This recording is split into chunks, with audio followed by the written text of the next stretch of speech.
Good morning and welcome to UPN Focus.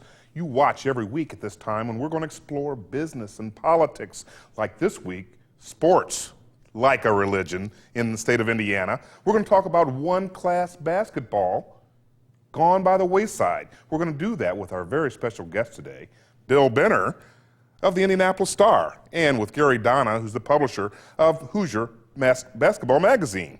Gentlemen, welcome to our show. Thanks, Milt. Thank you very much. Gary, you were talking a little bit before we got started this morning about what happened a few years ago when we had the absolute best tradition of basketball in the country. What happened to one-class basketball? Well, first of all, I'm on a little crusade that there is no such thing as one-class basketball. You can't have class until you have more than one. So we had non-class basketball for many years, the most successful tournament in the country, as recognized by most everyone. It wasn't even an arguable point.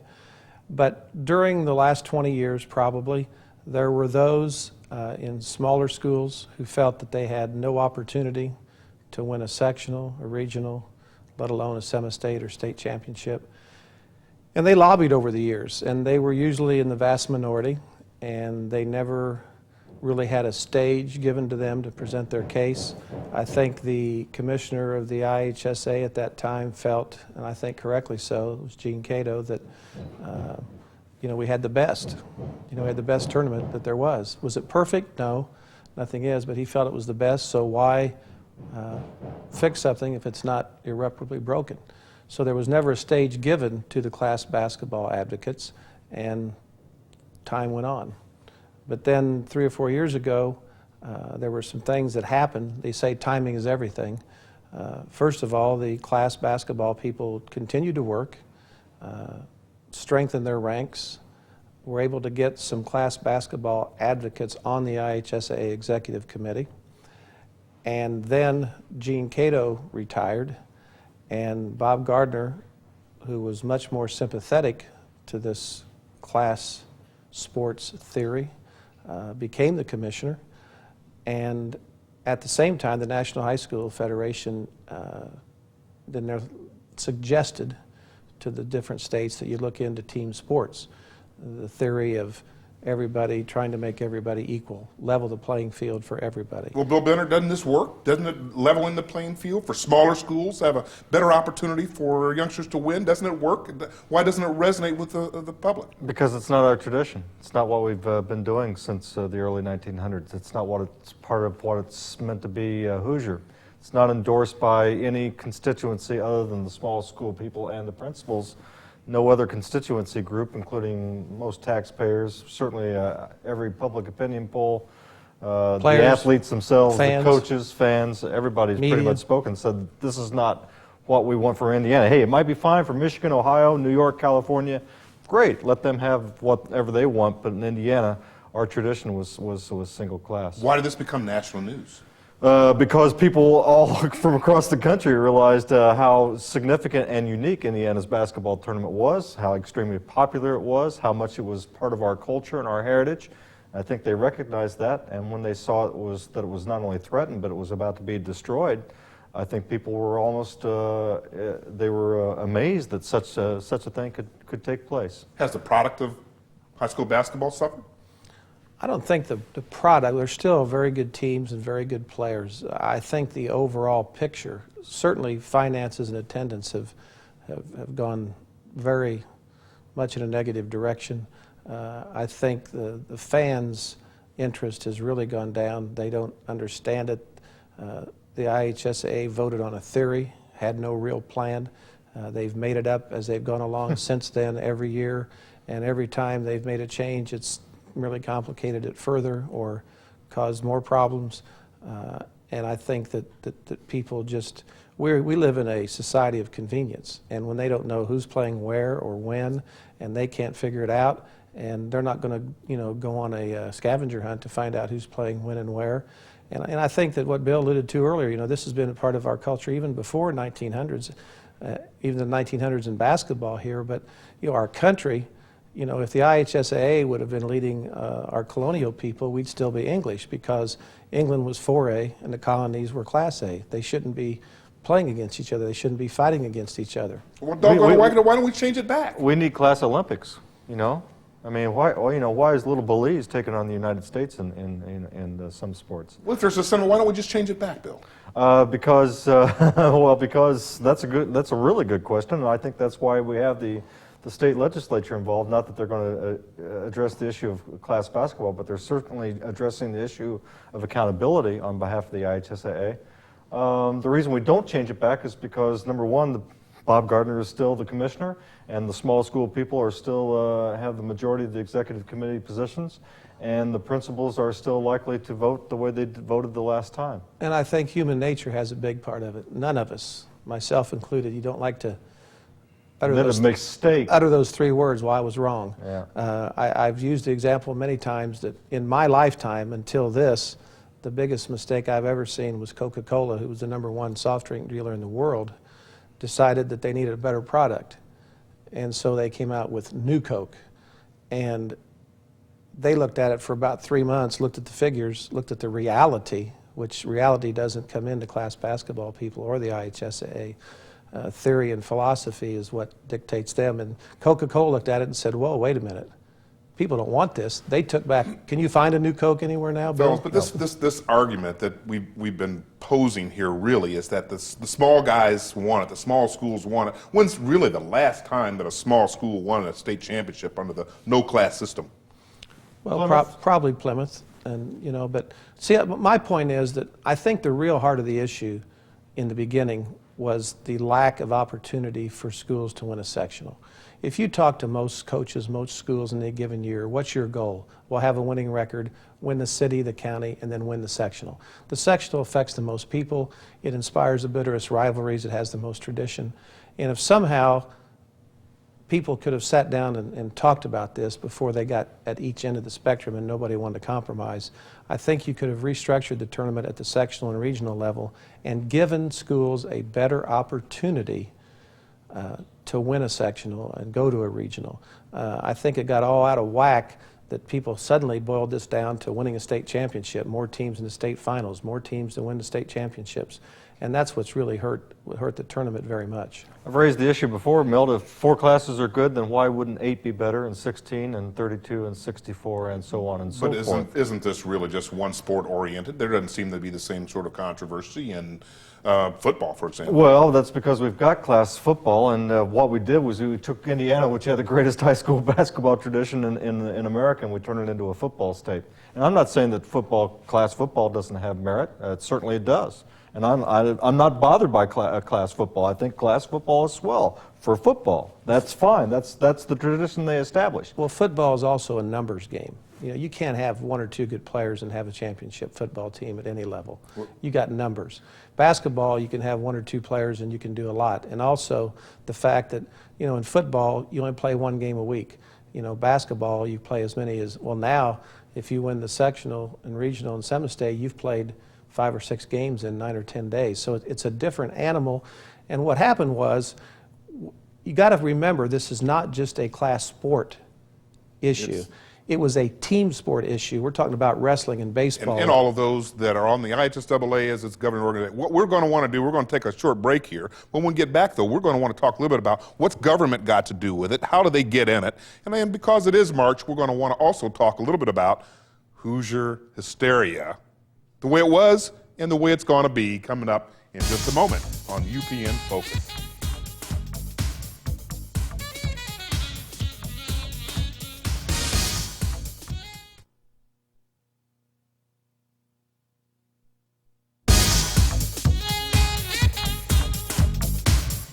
Welcome back to UPN Focus. I'm your host, Milt Thompson, and this week we're exploring one class or no class basketball as suggested by Gary, Donna, and Bill Benner, our special guests today.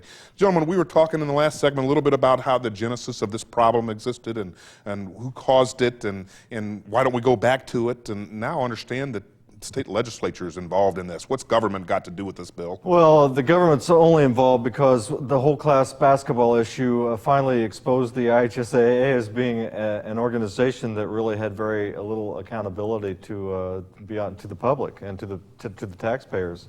And by extension then, eligibility issues, which have always been part of the IHSAA, and the IHSAA spends a lot of time in court. By extension, those eligibility issues got a lot of statewide media attention, and some legislators picked up the ball, and now they've appointed a appeals committee to be under the auspices of the State Superintendent of Public Instruction, Sue Ellen Reed, a 9-member committee composed of, let's see, parents, principals, athletic directors, and coaches. And some of these appeals dealing with eligibility and transfers and that sort of thing, they will now have this appeals committee.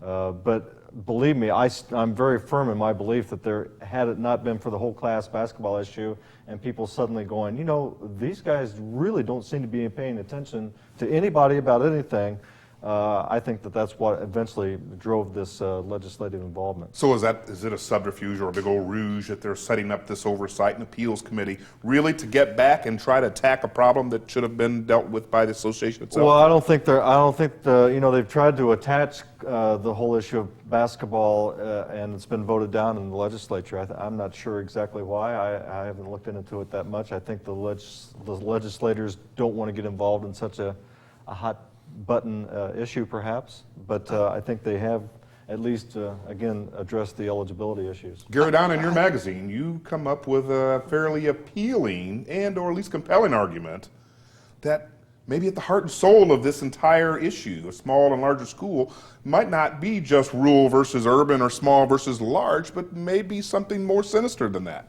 Well, I think there's a definite racial element, and nobody admits it, nobody talks about it, but you know, mostly this was voted in by the small schools, small white schools, vast majority who over the years had good teams, thought they had good teams, had great records, maybe won a sectional, and then when they got to the regional or semi-state level, or even the state level, they played an urban team. There were teams that were black dominated. More often than not, they were defeated, and oftentimes defeated soundly. And I think that is at the core of it, that they wanted to. Last year, a friend of mine from Paoli, who's principal down there, he's from Washington High School originally, told me, he said, you know, here we are playing in the state finals, state championship game. We've never played against a black player, and you know, let's face it, you know, that's a part of basketball, you know, and we want, you know, we may be a champion if we win, but you know, what are we going to be champion of? You know, a partial champion, you know, a white champion. That whole argument kind of flies in the face, though, of the old Hoosiers and being able to come from a rural area and take on the big urban school and take them down. I might be naive on this category, Milt, but I do not think the principals who voted this in, I mean, you're essentially calling them racist, and I don't believe that would be an accurate presumption for anybody to make. I don't think anybody has polled the principals individually on their whys and wherefores. If race is a part of it, certainly they wouldn't admit it. Essentially, this was a principals vote, and the principals, the majority of them voted for class basketball, and I don't think that these people were voting on a racial issue. I think they were voting on a self-esteem issue. Well, and I agree. I don't think they were substantively doing that or primarily, but somewhere it's in there. If they wanted to win a state tournament, if they wanted to win more sectionals, regionals, and championships, the direction they were going was impeded oftentimes by these black teams. Now, maybe it's a secondary reason. I'm not calling the principals racist, but I just think that supposedly principals listened to their constituencies and they wanted to win more. And I think legislatures now have listened to their constituencies. They've been alert and heard people complaining. You know, when you're out in the field, as I am all the time, going to games, I'm going to a game tonight, I'm going to a game tomorrow night, and you have people come up and talk to you, or you listen to different talk shows around the state, and all the calls coming in are against class. Now, if the fans are against it, if the coaches are against it, in the majority, not all, the media, if all these elements are against it, and there's nobody listening to that, then you know, what are we doing? I mean, isn't the real issue money, though, when it comes down to it, and it's not had anything to do with the old mighty dollar? No, I don't think so, because the IHSA, Bob Gardner made the comment last year, this tournament's not about money. and they have a reserve fund, I've heard, of several $1 million that they can use. Now, of course, that reserve fund probably was initially accumulated through the success of the then basketball tournament. But, you know, they can last for a while, you know, losing money like they are. And, you know, it could be about money. I said, I think if I've always said the only way it'll ever go back is if some powers said, look, you people that voted for it, we've lost $3 million up to now. We're going to prorate, you each write a check to get us even, and then each year you write a check for the loss. We'd be back to non-class basketball in as long as it took to take the vote. But that's never going to happen, and I think a lot of people know that worst in class basketball, a lot of people are against intervention by government in certain areas. So well, I got to admit to you, I'm one of those guys. I don't think the government has anything to do with the association and how they're doing it. I'm against it too. And I think the IHSA knows when push They asked for it. When push comes to shove, the legislature is not going to take over high school sports, and they're not going to do much. The first time the legislature got involved, the IHSA sung and danced them that they would go ahead and have a tournament of champions so we can still have one champion. Well, if our product hadn't changed that very much, that means that we've probably got some pretty good ball players around our state. And I understand we've got 2 McDonald's All-Americans, one right up in Marion and one down in Bloomington. Jared Jeffries. 2 big school urban kids. And 2 big school urban kids. You think that's what that is in Bloomington, is a big urban metropolis? Yeah, Bloomington North's pretty substantial. They're 4A. They're both 4A schools. Yeah. But they're still good players and there's good teams. And what's lost is the tradition.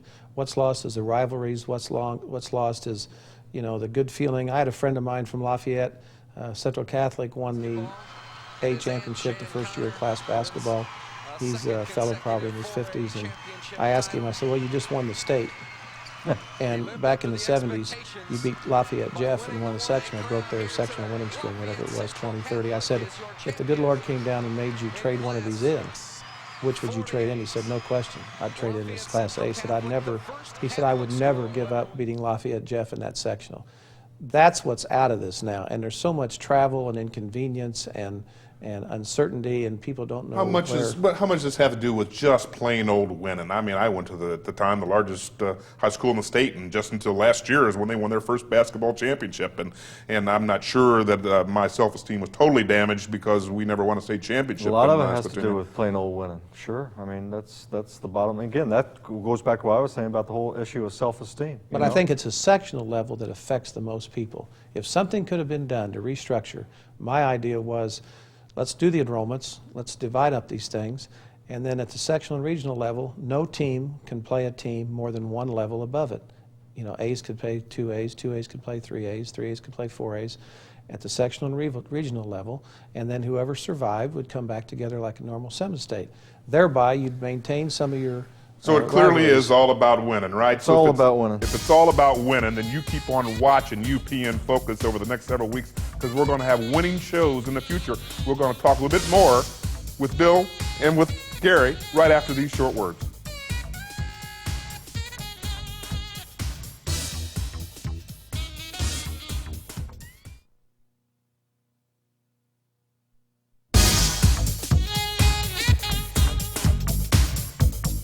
Clearly, the popularity of one class or no class basketball is at stake. Gentlemen, can you tell our audience a little bit about the largest impacts, perhaps, that this lack of popularity about this class basketball has caused? Well, I think in 1997, the last year of non-class state finals, there were 54,000 people at the RCA Dome. Last year, there were 29,000. That's a loss of 25,000 people in 3 years. The last year there were 54 radio stations that covered it. Last year there were 27. Channel 23's viewership from 97 to 99 went down over 50%. You know, my question is, if people aren't coming to watch it, if they're not listening to it on the radio, they're not watching it on TV, then I think that sends a pretty clear signal. And that doesn't even get into the financial losses that have been occurred. And the IHSA will tell you that they are not in the red, they're not losing money, but I think any company that has their income go down $500,000 to $1 million, that's a hit. And maybe they can afford that forever, and maybe money is no object to them. Bill, to whom is this the biggest disservice? To anybody that loves Indiana basketball, to anybody that grew up in the state, to anybody that considers themselves, as I do very pridefully so, a Hoosier.